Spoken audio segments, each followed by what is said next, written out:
Hello student, अभी हम आज सीखेंगे एक इम्पोर्टेंट टॉपिक जो नंबर सिस्टम है। उसमें जो कई सारे जो बेस होता है स्टूडेंट इस्तेमाल होता है। किसी में बेस नंबर सिस्टम में 2 इस्तेमाल हो जाता है, किसी का बेस अगर 8 होता है तो उसे हम क्या कहते हैं, किसी का बेस अगर 10 होता है तो उसको हम नंबर सिस्टम में क्या बोलते हैं, अगर किसी का बेस 16 होता है तो उसको नंबर सिस्टम में क्या कहते हैं। तो बताइए स्टूडेंट, अगर किसी भी नंबर सिस्टम में अगर बेस 2 है तो उसको क्या बोलते हैं स्टूडेंट, बाइनरी बोलते हैं। अब बाइनरी क्यों इंपॉर्टेंट है, क्योंकि बाइनरी लैंग्वेज को ही कंप्यूटर क्या करता है, अंडरस्टैंड करता है, समझता है। तो बाइनरी यानी कौन कौन होता है, 0 और 1। 0 और 1 का जो फॉर्म होता है केवल क्या करता है, बाइनरी नंबर सिस्टम कंप्यूटर समझता है। स्टूडेंट 8 अगर बेस है, यहाँ पे मैं बेस लिख दूँ, या बेस का मतलब क्या होता है, रेडिक्स होता है। क्या होता है स्टूडेंट, रेडिक्स।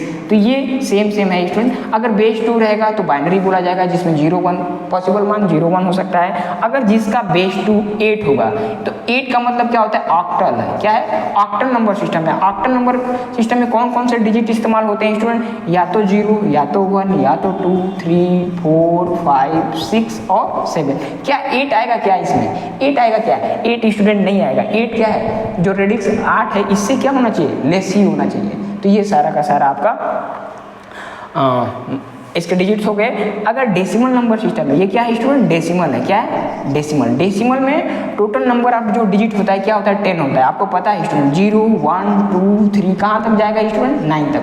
टोटल काउंट करेंगे तो 10 होता है। इसमें टोटल काउंट करेंगे तो 8 होगा स्टूडेंट, इसमें टोटल काउंट करेंगे तो 2 होगा।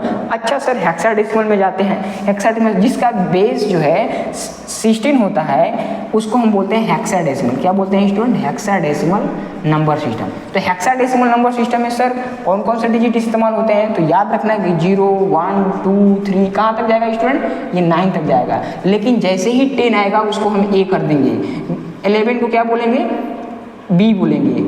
इसके बाद सी आएगा, डी आएगा, ई आएगा स्टूडेंट। इसके बाद क्या आएगा, एफ। ध्यान रखना है ये जो 10 होता है उसको हम ए बोलते हैं। हाँ, ये क्या है, 11 को बी, हाँ 12 को सी, और 13 को क्या बोलते हैं स्टूडेंट, 13 दिख रहा है ना स्टूडेंट, ये 13 को क्या बोलते हैं, डी, और 14 को ई बोलते हैं। और ये जो एफ है वो 15 को रिप्रेजेंट करते हैं। ध्यान रखना ये नहीं लिखा जाता है, वो 11 12 13 14 10 ये सब नहीं लिखा जाता है। क्या लिखा जाता है, ए बी सी डी, है ना। 9 के आगे जो नंबर होते हैं उनको हम ए बी सी डी, ये सब क्या है, ई एफ तक जाता है ये हेक्साडेसिमल में। तो ये आपको पता होना चाहिए। यानी हम कहेंगे क्या है, हेक्साडेसिमल में जो बेस होता है 16 होता है, और कहाँ से स्टार्ट होता है, 0 से। एंड कहाँ पे होता है, एफ पे। एफ किसको रिप्रेजेंट करता है, 15 को। एफ किसको रिप्रेजेंट करता है, 15 को।